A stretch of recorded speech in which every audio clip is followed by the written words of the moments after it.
Grand Risings. So, pretty much what I've been thinking is, when it comes to me doing these flips, right?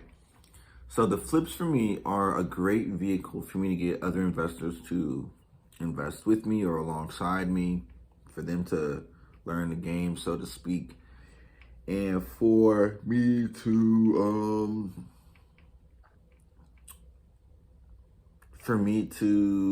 meet new people, and also for me to have a crew, right? So I need to have my crew, and I need to exercise my crew. So when it comes time for me to do bigger deals, like a bigger commercial deal, or some type of other deal where I just need to have access to like good contractors and good relations with good contractors, I already have the people and the team in place.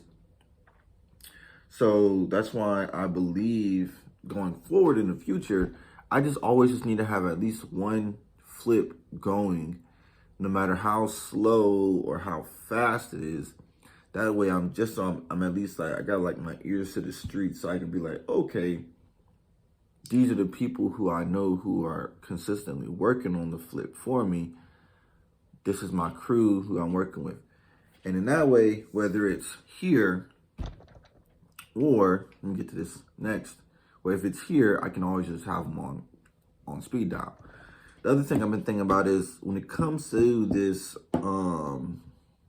these properties in Macon, right? So these properties in Macon they seem like really good investments, right? Like 20% return on your investment. Yeah, that's what I'm thinking. However, I don't know that. So maybe I'll move to Macon. That's kind of what I've been feeling like. Maybe I'll move to Macon for a little bit and see how it's going down in that city. And that way I can sort of monitor things. And then of course I'll just drive back and forth from here to Macon every so often.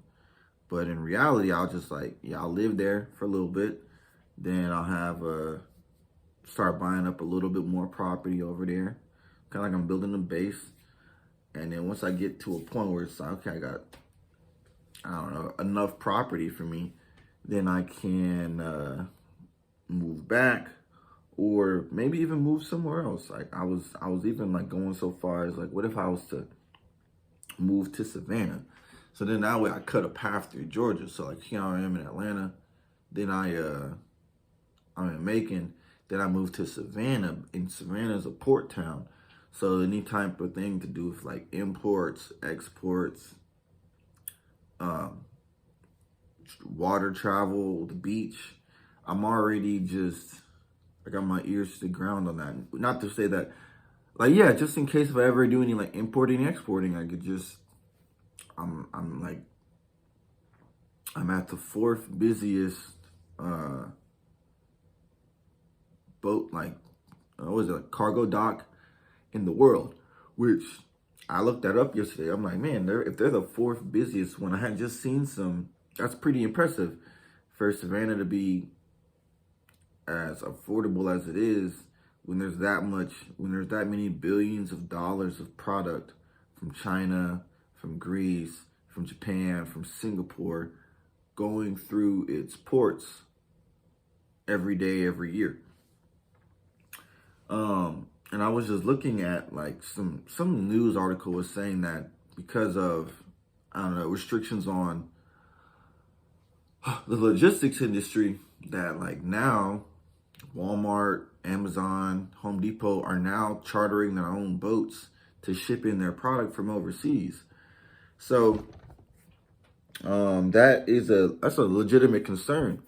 Another aspect I've been hearing about is that, as America becomes more progressive, the investments here become harder and harder to find because they become more and more expensive, and the return on investment goes lower.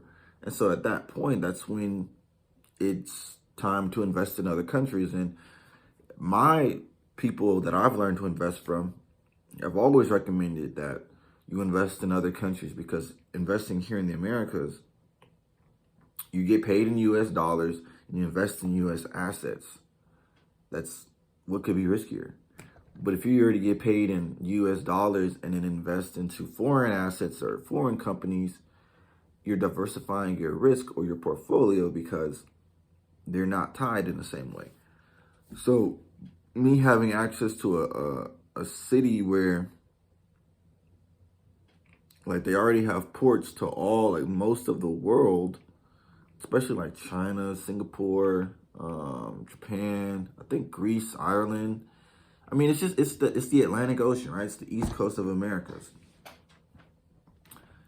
I can like, set up a little real estate operation there, set one up in Macon.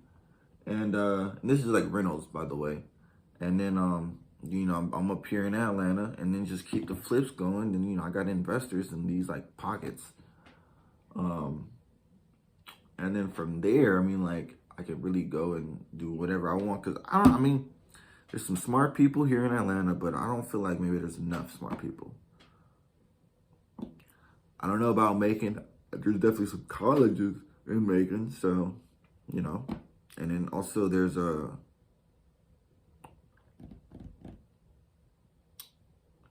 Savannah. Definitely some smart people in Savannah. And I would say also there's Augusta, like wherever UGA is, the University of Georgia is. There's some smart people over there. So the difference between Georgia though and like, okay, for instance, a state like California is people don't travel between these two cities frequently. Like maybe I guess if you're from like Alabama, you'll come to Atlanta. Or if you're from like Albany, Georgia, you'll come to Atlanta.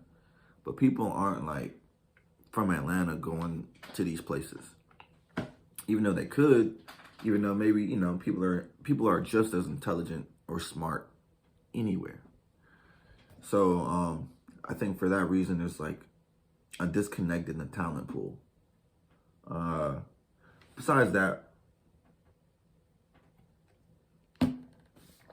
still working on my brokerage license. It just seems like it's a lot of just things on like primer. Like it's just a re-primer. Like most of the topics are topics that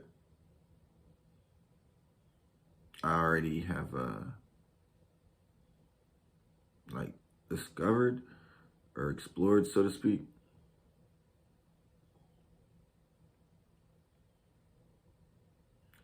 And other than that,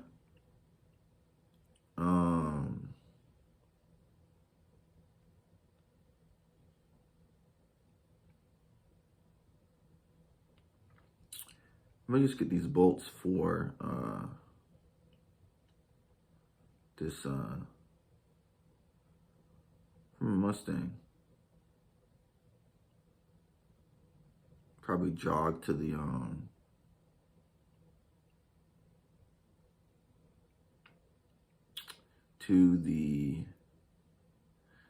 store. Like, because like one of my things is just to get some like jogging in, so I'll probably jog to the what is it? The auto parts store.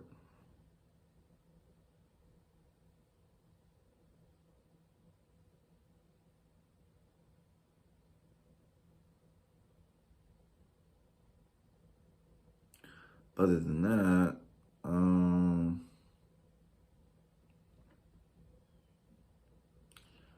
that's about it. Yeah, still working on the brokerage license. Trying to get that lined up. Going to get it lined up.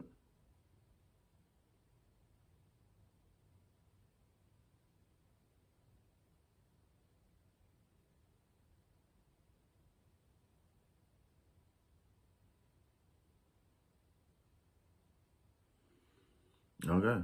Yeah. So, very well.